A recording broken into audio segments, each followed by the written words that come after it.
Hello to all of you guys. As we already discussed in the last lectures, concepts related to basic properties of determinant, and we solved some questions also related to that. और लगभग हमने 5 या 6 property I hope cover कर ली है.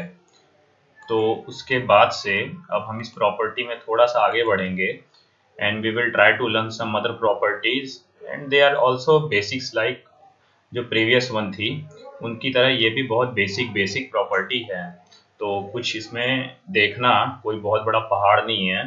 So just we will try to learn the another one. और आज हम एक नई प्रॉपर्टी जो है उसको लर्न करेंगे और कुछ नहीं है, जस्ट अब देखोगे जो भी प्रॉपर्टी है उसमें से मैक्सिमम प्रॉपर्टी कुछ नहीं, पिछले वाले की तरह ही उसका एप्लीकेशन बेस्ड है. बस उसको एक नया लेबल या एक नया नाम या एक नया तमगा दे दिया गया है. ओके, जैसे ये जो पहली प्रॉपर्टी है ये है पासिंग ओवर प्रॉपर्टी. ओके, अब यहाँ हम देखते हैं क्या है ये passing over property. According to this, if a row is pass, जब भी मैं ये रो बोलूँ तो अंडरस्टूड कर लो कि साथ में कॉलम पे भी अप्लाई हो सकता है.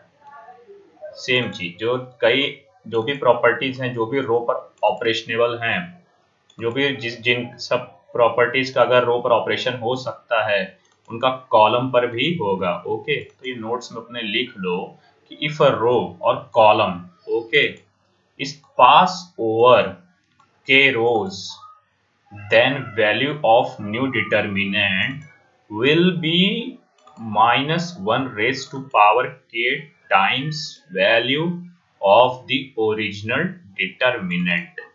क्या बोला? If a row is passed over k rows, then the value of new determinant will be -1 raised to power k. Sorry, एक मिनट, गलती हो गई. Okay, so -1 raised to power k times value of original determinant. अब इसका मतलब क्या हुआ? We will try to decode this. Okay, ठीक है, थोड़ा सा देखते हैं कि क्या होता है इसमें. ये जो पासिंग ओवर प्रॉपर्टी है क्या है? कुछ नया नहीं है ये, बस जो आपने कॉलम इंटरचेंजिंग या रोज इंटरचेंजिंग पढ़ा है उसी का एक एक्सटेंडेड वर्जन है. समझे? बस उसी को थोड़ा सा बढ़ा करके, थोड़ा सा चढ़ा बढ़ा करके पेश कर दिया गया है. समझाता हूं कैसे. जैसे दिया गया है कि डेल्टा एक डिटर्मिनेंट मैंने लिया है, सपोज 3/3 ऑर्डर का, एंड इसकी first row 1 1 1, second row is XYZ and third row is X² Y² Z². अब मैं बोलता हूं कि इसमें जो C3 है, ये जो कॉलम 3 है, अब मैं कहता हूं कि इसको मैं पास ओवर करूं. ध्यान दीजिएगा, इसको मैं पास ओवर करूं मतलब पहले इसको यहां भेजूं और यहां से फिर इसको यहां भेज दूं. मतलब C3 को पहले C2 पर पास ओवर किया, पहले C2 पर पास ओवर किया. देखो, C3 पास ओवर C2 और C2 के बाद उसको फिर C1 पर पास ओवर किया, मतलब C1 पर पास ओवर किया. तो क्या किया मैंने, इस तरह से कितने कॉलम कवर किए. पहले यहां से पहला पास ओवर, एक बार यहां पर, दूसरी बार यहां पर. तो कितनी बार मैंने पास ओवर किया या कितनी बार मैंने कॉलम्स को जो है कवर किए. कितने? एक बार यहाँ पे हुआ, एक बार यहाँ पर हुआ. कितनी बार हुआ? 2 बार हुआ. कितनी बार हुआ? 2 बार. Cover 2 columns and place in new position. तो अगर इसको मैं 2 बार यहाँ भेजूं तो पहली बार जब पास ओवर करूंगा तो बताओ क्या बनेगा. देखो, समझो, मान लो डिटर्मिनेंट है. देखो, जब पहली बार पास ओवर करूंगा, ठीक है, तो जब पहली बार C3 को मैं यहाँ पास ओवर करूंगा तो पता क्या होगा. पहले तो ये तो सेम का सेम ही रहेगा, पहला कॉलम सेम ही रहेगा. तो पहला कॉलम क्या रहेगा? 1x and x². Okay, but हाँ, अब C3 को मैंने यहाँ किया तो क्या हो गया, ये पास ओवर हुआ, मतलब ये दोनों इंटरचेंज हो गए. मतलब पास ओवर होने का मतलब यही है, इंटरचेंज होना. मतलब C3 इस पोजीशन पर आ जाएगा और ये घूमकर यहाँ चला जाएगा. Okay, any problem? I hope कोई प्रॉब्लम नहीं. तो ये 1z² जो C3 है वो यहाँ आ गया, और जो आपका ये वाला कॉलम है वो यहाँ चला गया. ओके, तो ये यहाँ चला गया 1/y². ये हुआ अभी पहली बार पास ओवर किया. ये फर्स्ट पास ओवर है। अब क्या करूंगा, अब इसको एक बार और पास ओवर करूंगा, और पास ओवर करके अब कहाँ ले जाऊंगा, C1 पर। मतलब जो C3 था पहले C2 पर पास ओवर हुआ, अब C1 पर पास ओवर होगा। तो एक बार और पास ओवर करता हूँ, ठीक है। तो ये लो एक बार और करता हूँ, तो बताओ क्या होगा इस बार बताओ क्या होगा। चलो इसी को मिटा के बताता हूँ क्या होगा। तो इस बार अगर जब होना होगा तो ये 1z जो है ये यहाँ चला जाएगा, और 1x स्क्वायर यहाँ आ जाएगा, और ये ऐसे का ऐसा ही रहेगा। तो इस तरह से नया जो डिटरमिनेंट फॉर्म होगा वो ये होगा। ये कैसे, 1y स्क्वायर वही है भाई, और ये 1x स्क्वायर जो था वो यहाँ चला आया, तो लो यहाँ चला आया 1x स्क्वायर, और ये जो तुम्हारा 1z स्क्वायर था वो यहाँ चला आया फर्स्ट कॉलम की पोजीशन पर। तो ये आ गया तुम्हारा 1z स्क्वायर। ओके, और इस तरह से क्या बन गया, ये तुम्हारा बन गया नया डिटरमिनेंट। और इसमें मैंने क्या किया है, इसमें देखा जाए तो इसमें मैंने ये किया है कि जो आपका डिटरमिनेंट जो कॉलम 3 था उसको मैंने 2 बार यहाँ से यहाँ भेज डाला। ठीक है, तो मैं कह रहा हूं अकॉर्डिंग टू दिस प्रॉपर्टी, कितनी बार आपने किया, 2 बार किया। अगर 2 बार किया तो जो नया डिटरमिनेंट आया वो पुराने डिटरमिनेंट के या ओरिजिनल डिटरमिनेंट के -1 के बराबर होगा। और यहाँ पर के मतलब क्या, कितनी बार पास ओवर कर रहे हो। तो मैंने यहाँ कितनी बार पास ओवर किया है, यहाँ मैंने 2 बार पास ओवर किया है। होप समझ रहे हो आप। तो ये जो नया डिटरमिनेंट आया according to pass over property पुराने डिटरमिनेंट के कितने के बराबर हो जाएगा, -1 टाइम्स। ओके, अब पुराने डिटरमिनेंट क्या था, ये था, इसकी वैल्यू क्या थी, डेल्टा थी। तो -1 डेल्टा आ गई। तो मान लो जो नया डिटरमिनेंट अगर आप डेल्टा डैश मानते हो नए डिटरमिनेंट की वैल्यू, तो डेल्टा डैश की वैल्यू क्या आ गई, डेल्टा डैश की वैल्यू आ गई -1 टाइम्स डेल्टा, या बोल सकते हो delta dash is equal to, sorry इसको दिखा देता हूँ वापस से, डेल्टा डैश की जो वैल्यू आएगी वो आ जाएगी, अब बताओ -1 क्या होता है, ये तो +1 ही होता है। आई होप ये तो समझ में आ ही रहा होगा। तो +1 डेल्टा मतलब क्या, डेल्टा, तो डेल्टा डैश बराबर डेल्टा आ गया।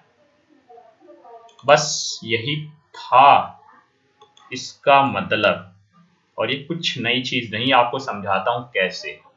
क्योंकि मान लो आप कहोगे कि अरे यार इतना सारा कौन याद रखे, ठीक है कोई बात नहीं। अभी देखो दिखाता हूँ, ये पीछे वाले का ही एप्लीकेशन है। ऐसे आपको पता होगा, होप आपको एक कॉन्सेप्ट याद होगा, कॉलम इंटरचेंजिंग वाला। ठीक है, तो देखो मैं उस कॉन्सेप्ट से भी चीज एक्सप्लेन कर देता हूँ, ठीक है, कैसे देख लो। मैं क्या बोल रहा हूँ, पहले जो आपका C2 और अगर C3 है इस तरीके से समझो, ठीक है। मतलब देखोगे कोई, इससे ये जान लोगे कि थ्योरम कोई नई पहाड़ नहीं है, ये पीछे का ये एप्लीकेशन है। तो अगर C2 C3 को मैं कह रहा हूँ इंटरचेंज मारो, C2 C3 को इंटरचेंज मारो, तो जो मैंने पीछे थ्योरम बताई थी उसके अकॉर्डिंग क्या हो जाएगा, अगर पहले एक बार इंटरचेंज होगा तो नया डिटरमिनेंट आएगा वो आएगा माइनस ऑफ क्या, एक बार अगर आपने इंटरचेंज मारा तो एक माइनस बाहर आता है, और C2 C, तो ये तो ऐसा का ऐसा ही रहेगा। ठीक है, तो अगर ये ऐसे का ऐसा ही रहेगा तो ये आ जाएगा तुम्हारा 1x स्क्वायर। ओके, और अगर आपने C2 C3 को इंटरचेंज मारा है तो ये C3 पूरा का पूरा यहाँ पे छप जाएगा, और ये पूरा यहाँ चला जाएगा। ओके, सो ये हो जाएगा 1z स्क्वायर, और यहाँ बचे ये वाला जो है ये 1y स्क्वायर यहाँ चला गया, तो 1y स्क्वायर ये यहाँ चला गया। अब मैं क्या कर रहा हूँ, एक बार फिर इंटरचेंज मारूंगा, और इस बार क्या इंटरचेंज मार रहा हूँ, C1 को इंटरचेंज कर रहा हूँ C2 से, समझ रहे हो। तो अगर C1 को C2 से इंटरचेंज मारूंगा तो एक बार -1 और बाहर आएगा, तो एक माइनस ऑलरेडी है और एक माइनस और बाहर आएगा, तो दो माइनस मिलके प्लस हो जाएंगे। तो इस तरह से इसकी जो वैल्यू है according to property of column of interchanging of column हो जाएगी, यहाँ फर्स्ट कॉलम में 1z स्क्वायर 1 जेड स्क्वायर, और ये वाला जो है ये 1x एक्स स्क्वायर यहाँ चला जाएगा, 1x square, and the last column will be 1y square. So last column will be 1y square. Okay. So इस तरह से ये जो नया डिटरमिनेंट आएगा वो इतने के बराबर आ जाएगा।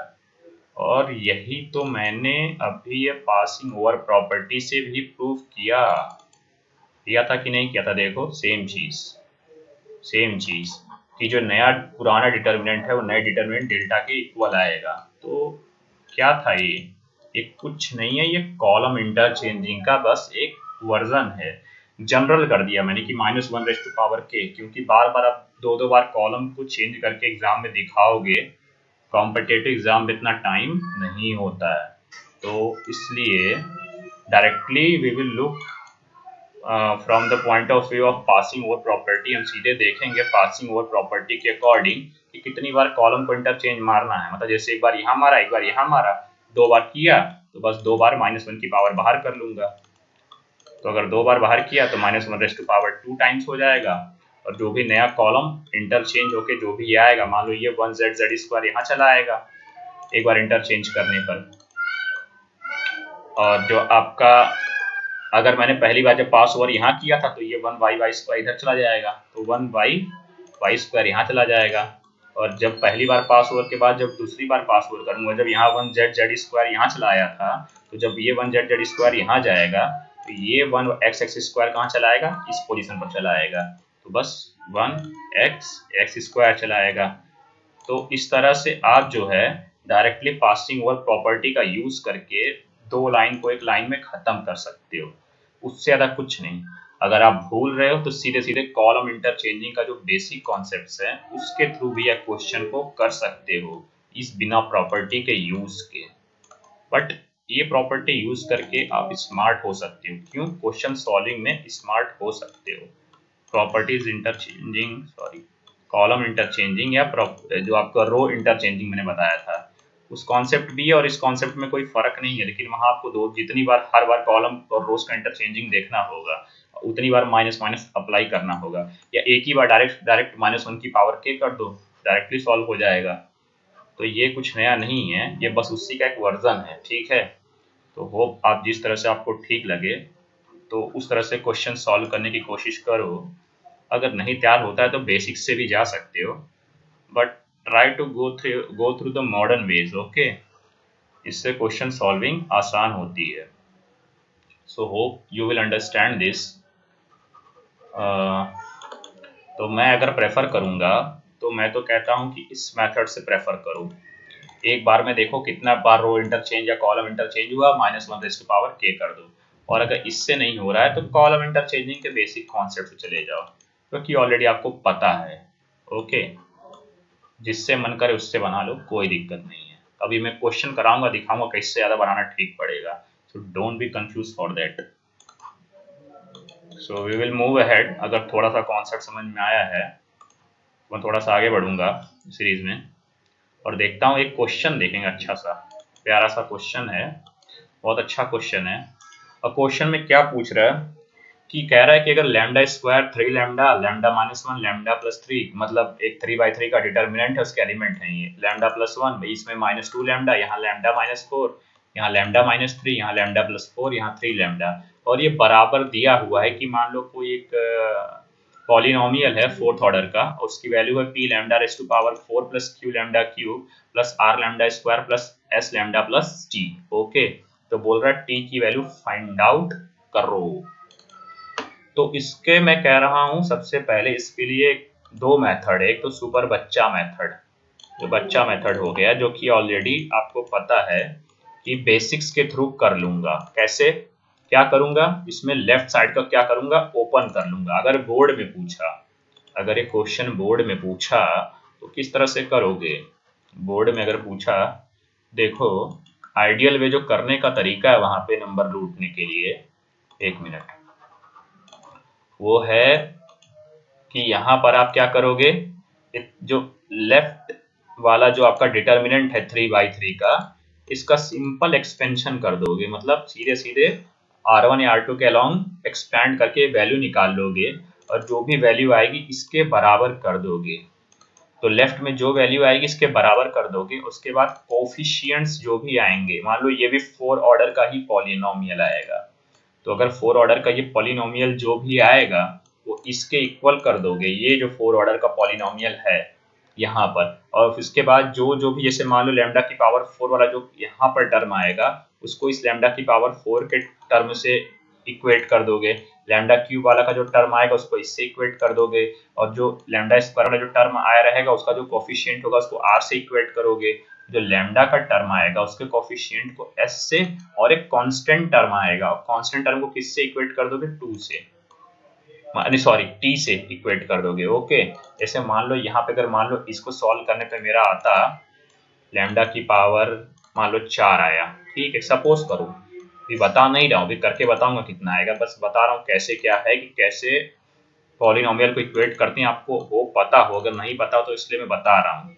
तो लैम्डा की पावर 4 मान लो आया, प्लस 2 लैम्डा क्यूब आया, और प्लस मान लो तुमने आया लैम्डा स्क्वायर आया, और मान लो प्लस 6 लैम्डा और प्लस 7 आया, ठीक है, ये तुम्हारा लेफ्ट साइड में आया।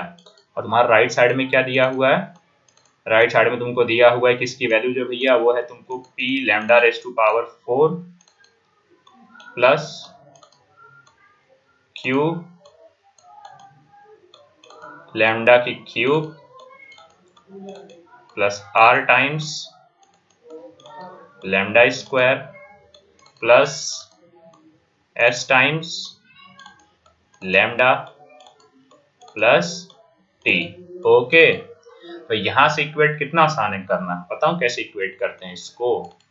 जो भी इतने भी सेम पावर वाले टर्म हैं उनके कोफिशिएंट को या उनके गुणांकों को इक्वेट कर दो, बराबर कर दो। जैसे लैम्डा की पावर 4 है तो यहाँ भी लैम्डा की पावर 4 है, तो लैम्डा की पावर 4 का यहाँ पे क्या है, कोफिशिएंट या गुणांक 1 है, और यहाँ सॉरी p है, और यहाँ पे क्या है, 1 है। तो बस ऐसे कर दो, p इज इक्वल टू 1 लिख दो, बस खत्म। अगला चलो q देखते हैं। तो लैम्डा क्यूब का क्या है कोफिशिएंट, q, और यहाँ पे लैम्डा क्यूब का कोफिशिएंट क्या है, 2, तो q क्या हो गया, 2। ओके, अब अगला दिखाता हूँ। अब लैम्डा स्क्वायर का कोफिशिएंट क्या है, r, और यहाँ पे r लैम्डा स्क्वायर का कोफिशिएंट क्या है, 1, r इज इक्वल टू क्या आ गया, 1, खत्म। अगला सुनो, लैम्डा का कोफिशिएंट यहाँ क्या है, 6, यहाँ पे लैम्डा का कोफिशिएंट क्या है, s, तो s की वैल्यू क्या आ गई, 6। ओके, इतना आसान। And the last one is, अगर यहाँ पे कांस्टेंट टर्म t है और यहाँ कांस्टेंट टर्म 7 है, तो t की वैल्यू 7, इस तरह से इक्वेट हो गया। तो इस तरह से इक्वेट करते हैं पॉलिनोमियल को। तो इतना सारा जो मैंने बताया इसका मुद्दा ये था, बस आपको बताना पॉलिनोमियल कैसे इक्वेट करते हैं।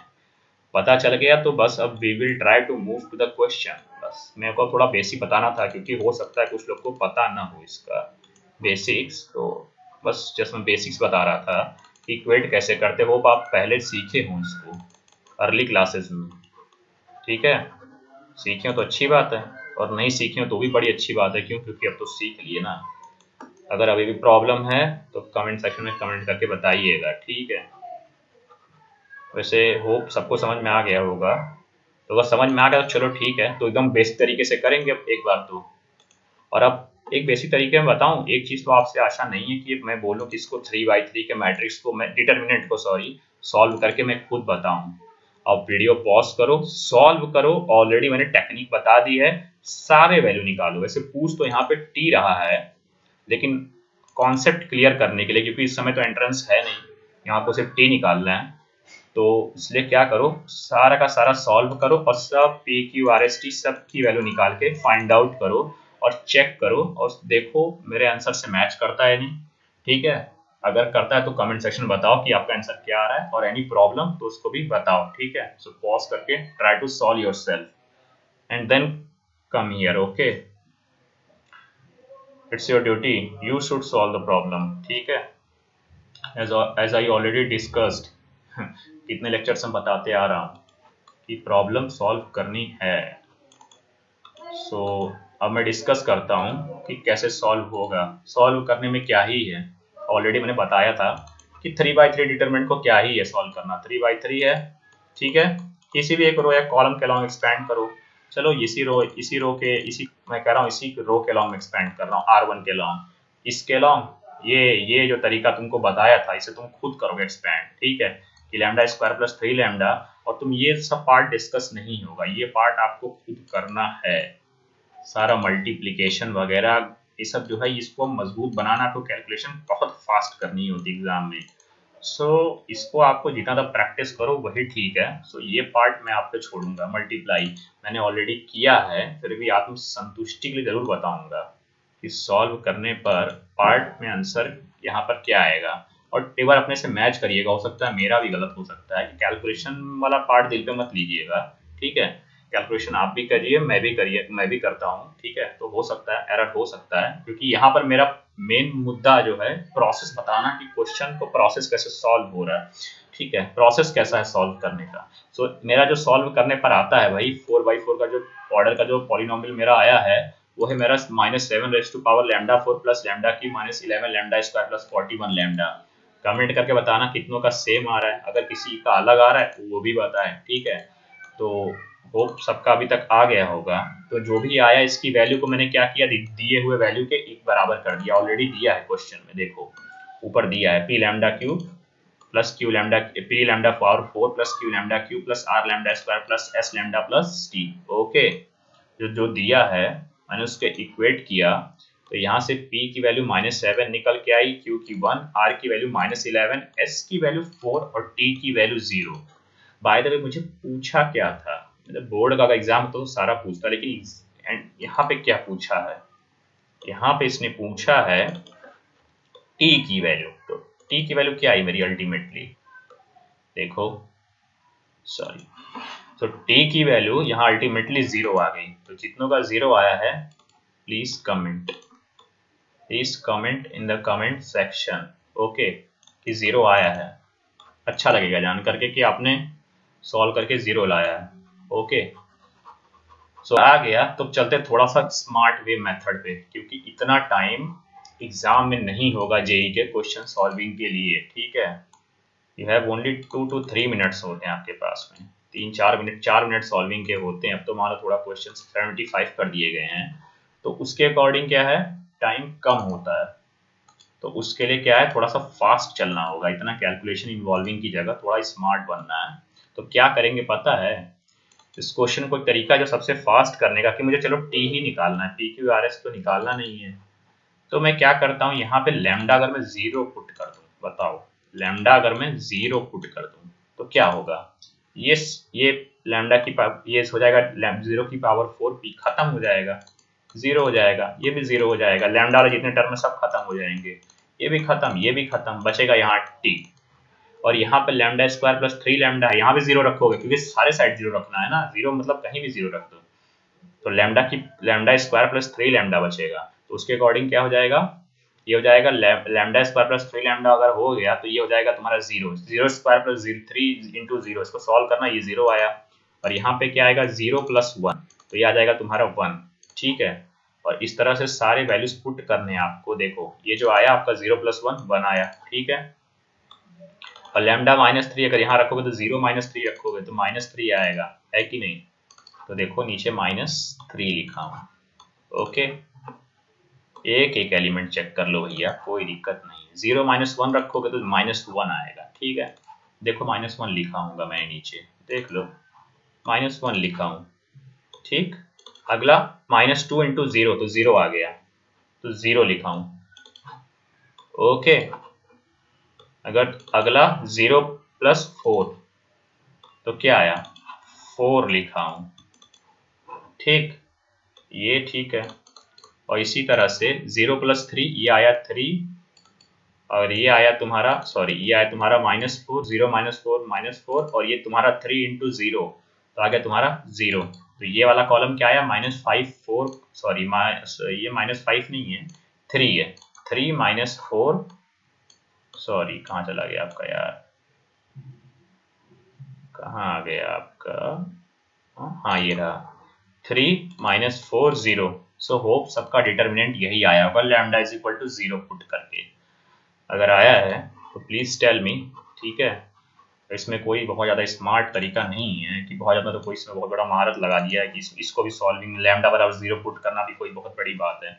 वो तो देख के बता दोगे आप क्या आएगा, ठीक है।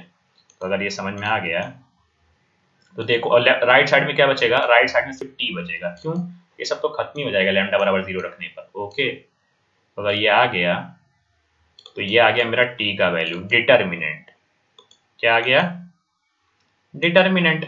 और 3/3 का डिटर्मिनेंट अगर आ गया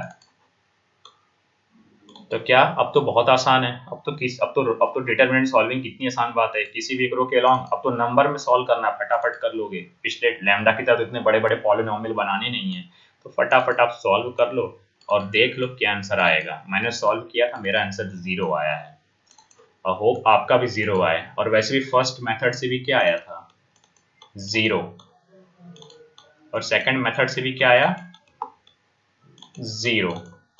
तो होप आप जिसने सेकंड मेथड से भी 0 आया, please tell me in the comment section. Okay, comment section में आप बताओ मुझे भाई कि आपका भी 0 आया है। सो होप ये जो क्वेश्चन था इसकी अंडरस्टैंडिंग क्लियर हुई, और वे भी क्लियर हुआ कि किस वे से करते हैं क्वेश्चन को। ओके, सो ये रहा क्वेश्चन को सॉल्व करने का तरीका, इस तरह से क्वेश्चन सॉल्व होते हैं। अगर सॉल्व थोड़ा सा कंसेप्ट आपका क्लियर हुआ है तो मैं क्वेश्चन में और बढ़ूंगा आगे। एक इम्पॉर्टेंट क्वेश्चन उठाते हैं और क्वेश्चन को देखते हैं सॉल्व कैसे होगा।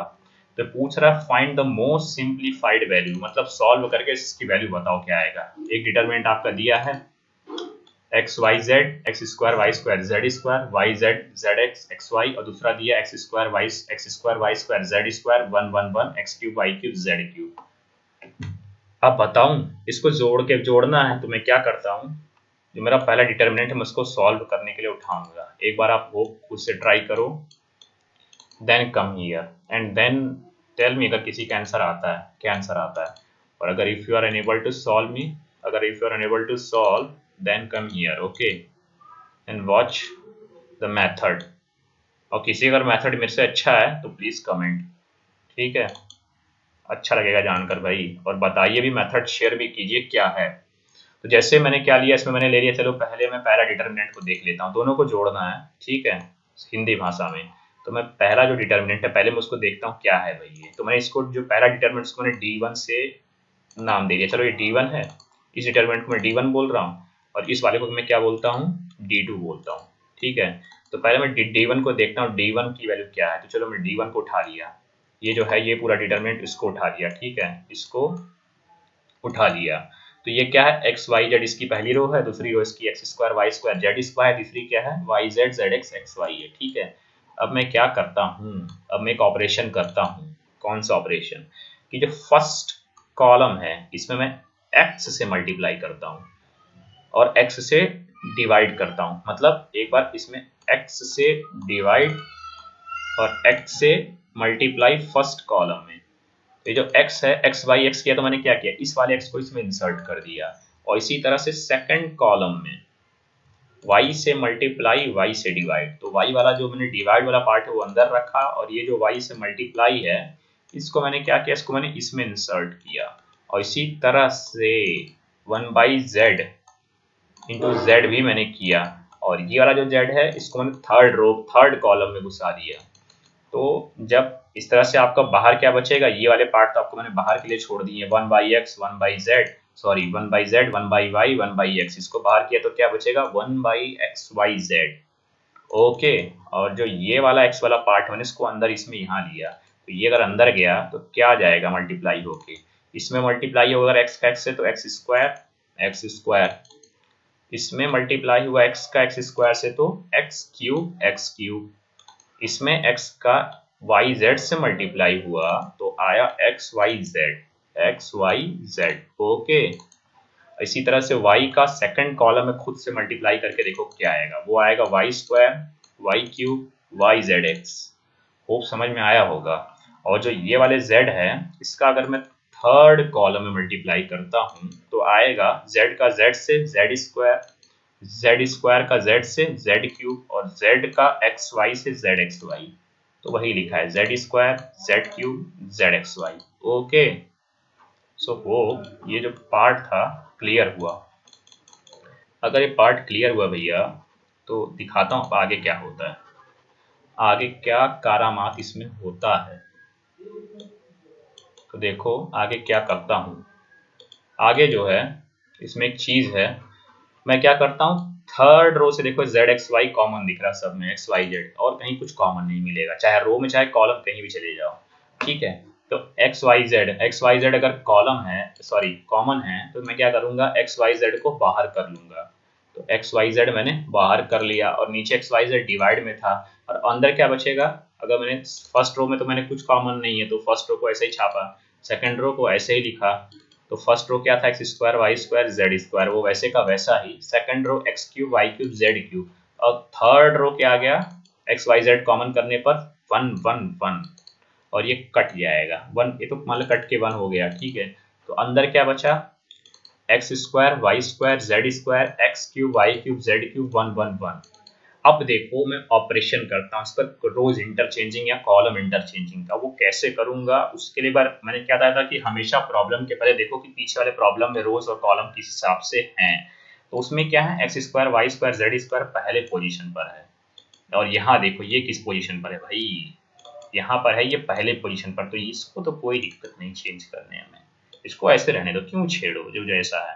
लेकिन यहाँ पर देखो 1 1 1 सेकेंड पोजीशन पर है और यहाँ पर भाई देखो आप, यहाँ पर जो आपका 1 1 1 है थर्ड पोजीशन में है। और यहाँ पर एक चीज फिर देखो x³ y³ z³ third row की पोजीशन पर है, थर्ड रो। और यहाँ पर जो है इस डिटर्मिनेंट में x³ y³ z³ जो है सेकंड रो की पोजीशन में है। तो अगर मुझे इसको कुछ इस वाला रूप देना है इस वाली तरह, तो मैं क्या करूंगा बताऊं, क्या करूं बताओ। मैं क्या करूंगा, R2 और R3 को सिंपल इंटरचेंज मार दूंगा, ये ऊपर चला जाएगा और ये नीचे चला आएगा। तो वैल्यू क्या हो जाएगी, अगर इंटरचेंज किया एक बार तो बस माइनस साइन लग जाएगा। क्या लग जाएगा, माइनस साइन। तो ये रहा मेरा माइनस साइन। और माइनस साइन से बताओ क्या आ जाएगा, ऊपर तो मैंने छेड़ा नहीं, तो वो तो भाई ऐसे ही रहेंगे x² y² z²। ओके, और ये 1 1 1 पूरे के पूरे ऊपर चले आए, तो सॉरी ये 1 1 1 चले आए और ये x³ y³ z³ नीचे चले आए। ठीक है, तो नीचे चले आए तो इनको नीचे लिख लो, x³ बता रहा हूँ देख लेना, राइटिंग गंदी के लिए क्षमा चाहता हूँ, z³। ठीक, ये चला आया। तो ये मेरा चला आया, मतलब इस डिटरमिनेंट की जो मैंने d1 की वैल्यू मैंने फाइंड आउट कर ली, क्या है माइनस ऑफ ये डिटरमिनेंट, ये मैंने पहले की फाइंड आउट कर ली इसकी, कि क्या आया माइनस ऑफ जो भी आया। अब उसमें ये ऐड करूंगा अब बताओ क्या होगा, उसमें ये ऐड करूंगा। देखो ये मेरा आया पहले डिटरमिनेंट की वैल्यू माइनस, मैंने फाइंड आउट कर ली भाई, आपको सॉल्व करके बताया यही आएगा। अब उसमें मैंने ये जोड़ना है। तो एक बात बता ध्यान से देखो, ये डिटरमिनेंट सेम है ना, और इसमें माइनस साइन है, ये पॉजिटिव साइन है, तो क्या होगा कट गया, खत्म। इससे ये कट गया और कट के क्या आ गया जीरो, बड़ा वाला जीरो आ गया। समझ में आया, ये क्या आया माइनस, अल्टीमेटली ये माइनस इतना आया और ये प्लस डिटरमिनेंट सेम डिटरमिनेंट है, कैंसल आउट हो गए दोनों दूसरे के। सिंपल सी बात है, जैसे डिटरमिनेंट में मान लो हम करते माइनस एक्स प्लस एक्स बराबर जीरो कर देते हैं, उसी तरह से अगर डिटरमिनेंट कोई दो सेम है, कोई भी दो डिटरमिनेंट अगर सेम है, मतलब जो भी आया प्लस ये मान लो प्लस ये दोनों सेम, मतलब क्या है सेम कहने का मतलब जब उनके रोज और या कॉलम जो या मतलब जो भी जगह सारे के सारे रो या सारे के सारे कॉलम सेम के सेम हैं, सबके सब सेम ही तो हैं, बस कट जाएंगे दोनों, कट के क्या आ जाएंगे जीरो, सेम है, खत्म क्वेश्चन। आई होप कोई प्रॉब्लम नहीं हुई होगी आपको। सो अगर प्रॉब्लम नहीं हुई है तो please tell me in the comment section कि ये जो क्वेश्चन था इसमें किसी तरह की समस्या नहीं हुई और कुछ मजा आया, अच्छा लगा। सो होप ये जो क्वेश्चन था ये आपको समझ में आ गया। तो अगर समझ में आ गया तो please tell me in the comment section and try to solve the maximum questions as I promise to you. ठीक है, मैंने आपको बताया था कि क्वेश्चन सॉल्व बहुत ज़्यादा करो, उसी से प्रैक्टिस होगी, और अच्छी तरीके से प्रैक्टिस ही इम्पॉर्टेंट है मैथ्स में कमांड करने के लिए किसी भी टॉपिक पर। सो होप कि आप क्वेश्चन सॉल्व कर रहे होंगे, एंड आज के लिए इतना ही काफ़ी है। In the next lecture we will move ahead with some another properties and some questions also. तो बस क्वेश्चंस आप सॉल्व करते रहिए, एंड अगर वीडियो पसंद आया सो प्लीज़ लाइक करो and share with your friends and subscribe please. Okay, so आज के लिए इतना ही काफ़ी है। So thank you to all of you.